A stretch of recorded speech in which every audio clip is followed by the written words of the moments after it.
السلام علیکم ناظرین، اس ویڈیو میں ہم بات کریں گے سلطان محمد فاتح کے بولم 4 کے پارٹ 3 کے بارے میں۔ ایپیسوڈ کے شروعات میں ہم دیکھتے ہیں کہ ادرنی میں سلطان کا دیوان لگا ہوتا ہے۔ فتح ملنے پر وہ سب اللہ تعالیٰ کا شکر ادا کرتے ہیں اور سلطان جاندالی سے کہتے ہیں اسلامی دنیا کے کونے کونے میں قاصد بھیج دیں، کوئی مسلمان باقی نہ رہے جسے ہماری فتح کی خبر نہ ہو۔ یہ کہتے ساتھ ہی سلطان اٹھ کر آگے بڑھتے ہیں اور اسحاق سے کہتے ہیں کافر کا نقصان کیا ہوتا ہے، کیا تم جانتے ہو؟ جواباً اسحاق پاشا کہتا ہے صلیبی اتحاد نے میدان جنگ میں بھیجی گئی 1/3 فوج کو کھو دیا، ان کے 20,000 فوجیوں کی لاشیں کوسوں کے میدانی علاقوں کے جانوروں کے خوراک بن گئی۔ تو سلطان کہتے ہیں ہاں، جو آگ کو چھوتا ہے وہ جل جاتا ہے، جو پانی کو چھوتا ہے وہ بھیگ جاتا ہے، اور جو ترک سے لڑتا ہے وہ ہار جاتا ہے۔ انشاءاللہ اس سے ویٹیکن نے بھی سبق ضرور سیکھ لیا ہوگا۔ ہمارا نقصان کیا ہے جاندالی؟ تو جاندالی کہتا ہے جنت میں مومن مجاہد لشکر میں مزید 4,000 سپاہیوں کا اضافہ کیا گیا میرے سلطان۔ یہ سن کر سلطان کہتے ہیں اللہ جو رب العالمین ہے، انشاءاللہ ان کے درجات بلند ہوں گے، اللہ ان کی شفاعت سے ہماری مدد کرے گا۔ جاندالی ہر خاندان تک پہنچے، کسی شہید کا بچہ پریشان نہ ہو، کیونکہ اب سے ان کے والد سلطنت عثمانیہ کے سلطان مراد خان ہیں۔ پھر جاندالی سے پیار کرتے ہوئے کہتے ہیں جب میرے پاس آپ جیسے بھائی اور دوست ہیں، میں جتنا بھی شکر ادا کروں وہ کم ہے۔ ایک اور نعمت ہے جس کے لیے میں ہمیشہ شکر گزار رہوں گا، میری 2 آنکھوں کی روشنی میرا محمد ہے۔ اگر اس کی دراندیشی اور ہمت نہ ہوتی تو شاید ہم کوسوں میدان جنگ سے گردن جھکا کر واپس آتے۔ یہ سن کر محمد فاتح کہتے ہیں استغفر اللہ میرے سلطان، وہ چیز جس سے ہماری فتح کی راہ ہموار ہوئی وہ ہمارے بھائی ہیں جو دنیا کے سامنے مسلمانوں کی عزت و وقار بچانے کا ثبوت دیتے ہیں، اور غوث ادران جنہوں نے ہمیشہ اتحاد کی دعوت کو لبیک کہا۔ محمد فاتح کی باتیں سن کر سلطان کہتے ہیں محمد اپنے قول پر اتنا ہی سچا ہے جتنی کہ اس کی اپنی تلوار، ہمیشہ سچ بولتا ہے۔ پھر سلطان ابراہیم بے کی جانب بڑھتے ہوئے کہتے ہیں یہ بھائی چارہ مزید مضبوط رہنا چاہیے، اگر یہ مناسب ہو تو ہم کچھ دیر اور دارالحکومت میں آپ کی میزبانی کرنا چاہتے ہیں۔ جواباً ابراہیم بے کہتے ہیں میرے سلطان ہمارے لیے اعزاز کی بات ہوگی۔ ناظرین اس کے بعد ہم دیکھتے ہیں قسطنطنیہ میں شہنشاہ مجسمے کو نکھار رہا ہوتا ہے۔ نوترس پوچھتا ہے کیا آپ ینادیوس کو قبول نہیں کریں گے؟ تو شہنشاہ پوچھتا ہے وہ کون ہے؟ جواباً نوترس کہتا ہے پادریوں میں سے ایک شخص ہے جسے آپ کے بھائی نے ویٹیکن بھیجا تھا۔ یہ سن کر شہنشاہ کہتا ہے کیا وہ اہم ہے؟ تو نوترس کہتا ہے بہت زیادہ اہم، خاص کر کے انہوں نے جو کچھ وہاں سنا ہے۔ یہ سن کر شہنشاہ کہتا ہے چلو پھر اس کی بات سنتے ہیں۔ اگلے پل پادری وہاں داخل ہوتا ہے، اسے دیکھ کر شہنشاہ کہتا ہے پادری ینادیوس اپنے شہر میں خوش آمدید۔ تو ینادیوس کہتا ہے پیارے شہنشاہ میں لمبی گفتگو کرنا پسند نہیں کرتا، کیتھولک اب بھی ہمیں کافر سمجھتے ہیں۔ شہنشاہ پوچھتا ہے کیا پوپ بھی ایسا ہی سوچتے ہیں؟ تو دیوس کہتا ہے کوئی شک نہیں۔ یہ سن کر شہنشاہ پوچھتا ہے تو پھر وہ عیسائیوں کے اتحاد کیوں چاہتے ہیں؟ تو دیوس کہتا ہے ان کا مقصد صرف یہ ہے کہ ہر ایک کو کیتھولک بنا دیا جائے اور ایک طاقتور مذہبی سلطنت قائم کی جائے۔ تو شہنشاہ کھڑے ہو کر کہتا ہے میری ماں اور نوترس نے ٹھیک کہا تھا، وہ یہ سمجھتے ہیں کہ آپ ایک اہم راہب ہیں، اس شہر کو عظیم بنانے کے لیے مجھے کیا کرنا ہوگا؟ دیوس جواباً دیوس کہتا ہے خدا پر بھروسہ کریں، کیتھولک پر نہیں۔ یہ کہتے ساتھ ہی دیوس چلا جاتا ہے۔ اس لیے میں ایک سپاہی وہاں پہ آ کر کہتا ہے شہنشاہ آپ کے حکم کے مطابق ہم توپ بنانے والے اربان استاد کو محل میں لے کر آئے ہیں۔ ادھر ادرنی میں شہزادی محمد الینا کے پاس جاتے ہیں۔ الینا خوش ہوتے ہوئے کہتی ہے خوش آمدید شہزادے، اللہ آپ کو بہت سی کامیابیاں عطا فرمائی۔ جواباً محمد فاتح سے پیار کرتے ہوئے کہتے ہیں شکریہ،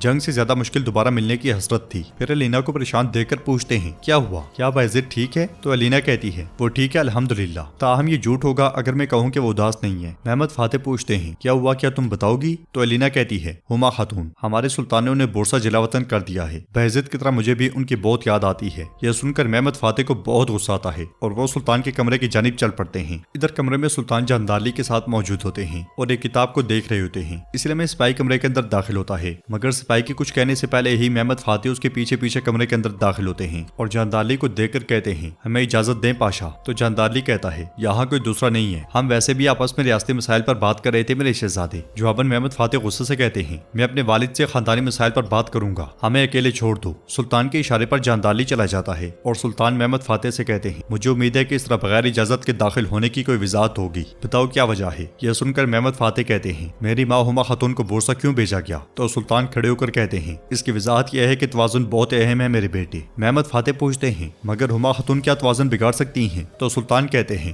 روایات کا، اس نے روایات کا توازن بگاڑ دیا۔ محمد فاتح کہتے ہیں آپ اپنے بارے میں سوچتے ہیں میرے توازن کا کیا ہوگا؟ تو سلطان کہتے ہیں تمہارے اس طرح سے اس کی طرفداری کرنے سے مجھے کوئی پریشانی نہیں ہے میرے بیٹے، لیکن جو عورت تمہاری ماں ہے وہ میری بیوی ہے، تم بھی یہ بات سمجھ لو۔ جو سلطان اپنے حرم کی حفاظت نہیں کر سکتا وہ اپنی ریاست اور رسم و رواج کی حفاظت نہیں کر سکتا۔ آج تمہاری صرف ایک بیوی ہے، مستقبل میں اور بھی ہوں گی، تب تم مزید اچھی طرح سمجھو گے جو میں کہہ رہا ہوں۔ محمد فاتح کہتے ہیں آپ نظام کہتے ہیں، توازن کہتے ہیں، میری ماں کے بجائے حلیمہ خاتون کو کیوں نہیں بھیجا بابا؟ تو سلطان کہتے ہیں کیا میں نے کبھی ہما کے لیے برا پسند کیا ہے؟ لیکن اگر تم میری حالت کو سمجھو تو جس طرح تم آج دشمن کی طرح میرے سامنے آئے ہو، کل احمد بھی میرا دشمن ہوگا، ہم اس کے بارے میں بعد میں بات کریں گے، خود کو فضول میں پریشان نہ کرو۔ میں نے کرمان خان اوغلو ابراہیم صاحب کے لیے ضیافت کا اہتمام کیا ہے، تم ہی تھے جس نے اسے جنگ کے لیے بلایا اور دیوان میں اس کی طرفداری کی، میں تمہیں بھی دعوت میں دیکھنا چاہتا ہوں، چلو والد اور بیٹا کندھے سے کندھا ملا کر رہتے ہیں۔ یہ سن کر محمد فاتح آداب بجا لاتے ہیں۔ قسطنطنیہ میں شہنشاہ اربان استاد سے کہتا ہے، یانوس جو کچھ کرتا ہے مجھے اس سے کوئی سروکار نہیں، تم مجھ سے کیا چاہتے ہو؟ تو اربان استاد کہتا ہے، میرے شہنشاہ میرا کام صرف آپ کر سکتے ہیں۔ وہ غلام لڑکی جسے یانوس نے سربین کو بیچا اور سربین نے بزنطینی محل کو بیچا، میں آپ سے التجا کرتا ہوں کہ مجھے میری بیٹی سے ملنے دیں۔ ہیلینا ایک دم سے پوچھتی ہے، تو زوئے تمہاری بیٹی ہے؟ اب میں اچھی طرح سمجھ گئی ہوں کہ میں نے اسے معاف کر کے کتنا صحیح کام کیا ہے۔ اربان استاد خوش ہوتے ہوئے پوچھتا ہے، کیا میری بیٹی ٹھیک ہے؟ وہ کہاں ہے؟ تو ہیلینا کہتی ہے، پریشان نہ ہو، وہ ٹھیک ہے، لیکن ابھی وہ یہاں نہیں ہے، وہ اپنے شوہر کے ساتھ موریا میں ہے۔ اربان استاد، اگر تم یہ ثابت کر دو کہ تم اپنی بیٹی سے کتنا پیار کرتے ہو تو میں اسے تمہارے لیے لے کر آؤں گی۔ اربان استاد پوچھتا ہے، تم مجھ سے کیا چاہتے ہو؟ تو شہنشاہ آگے بڑھتے ہوئے کہتا ہے، جو توپ تم بناتے ہو، ہمارے شہر نے بہت سے محاصرے دیکھے ہیں، ہمارے شہر کی دیواریں مضبوط ہیں، لیکن جو تم لمبی رینج والی توپ بناؤ گے اس سے ہمارا شہر ہمیشہ کے لیے محفوظ رہ سکتا ہے۔ یہ سن کر اربان کہتا ہے، میری بیٹی دے دے، میں مرنے تک آپ کی خدمت کرتا رہوں گا۔ اس پر شہنشاہ مسکرا دیتا ہے۔ ادھر چندالی اسحاق سے پوچھتا ہے، کیا تمہیں یقین ہے اسحاق؟ تو اسحاق کہتا ہے، جیسا کہ آپ جانتے ہیں میری معلومات درست ہوتے ہیں، نئے شہنشاہ قسطنطینوس نے زگنوس کی جان نہیں لی بلکہ اسے جیل میں ڈال دیا۔ جواباً چندالی کہتا ہے، ایک عقل مند آدمی اور بہترین شکاری اپنے خفیہ جال کو مضبوطی سے طے کرتا ہے، وہ اس شکار کا استعمال کر کے محمد کو قسطنطنیہ کی طرف کھینچنا چاہتا ہے۔ اسحاق پوچھتا ہے، وہ ایسا کیوں کرنا چاہتا ہے؟ تو جاندارلی کہتا ہے، اگر محمد مر جاتا ہے تو مراد کا سب سے طاقتور وارث اورحان باقی رہتا ہے۔ اس پر اسحاق کہتا ہے، آپ ٹھیک کہتے ہیں پاشا، لیکن کیا محمد محض ایک آدمی کے لیے قسطنطنیہ جائے گا؟ تو جاندارلی کہتا ہے، تم نے محمد کو اچھی طرح نہیں پہچانا، زگنوس کے لیے قسطنطنیہ تو کیا، وہ سلطنت روم پر بھی چڑھائی کر سکتا ہے۔ اسحاق پاشا پوچھتا ہے،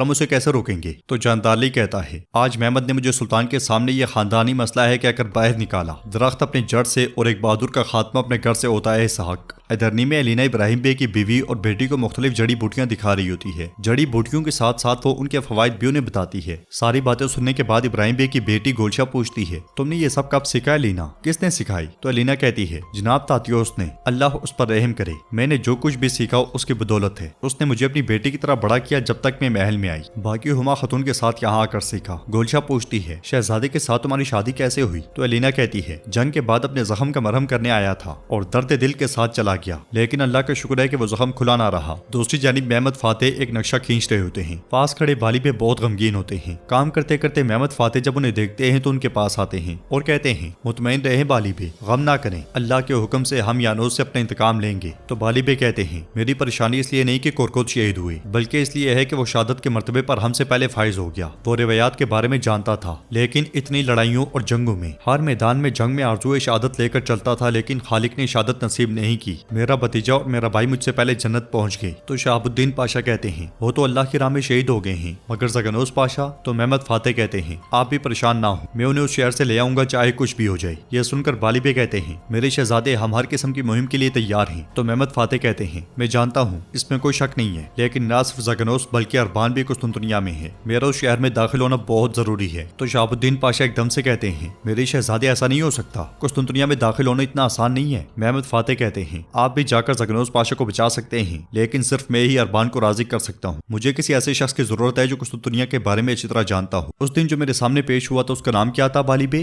جواباً بالی بے کہتے ہیں، حسن۔ تو محمد فاتح کہتے ہیں، اس نے کہا کہ وہ قسطنطنیہ کو اچھے سے جانتا ہے، وہ اب کہاں ہے؟ جواباً بالی بے کہتے ہیں، ہم نے اسے فوج میں قبول نہیں کیا شہزادے، وہ واپسی کے راستے پر ہوگا۔ یہ سن کر محمد فاتح کہتے ہیں، ہمارے پاس کل تک کا وقت ہے، مجھے حسن چاہیے بالی بے۔ تو ناظرین، اس کے ساتھ یہ ایپیسوڈ بھی اختتام پذیر ہوتی ہے۔ اگر آپ کو ویڈیو پسند آئے تو ویڈیو کو لائک کریں، چینل کو سبسکرائب کریں اور بیل آئیکن پر لازمی سے کلک کر دیں۔ انشاءاللہ ملتے ہیں نیکسٹ ویڈیو میں، تب تک کے لیے رکھیں اپنا اور اپنوں کا بہت زیادہ خیال۔ اللہ نگہبان۔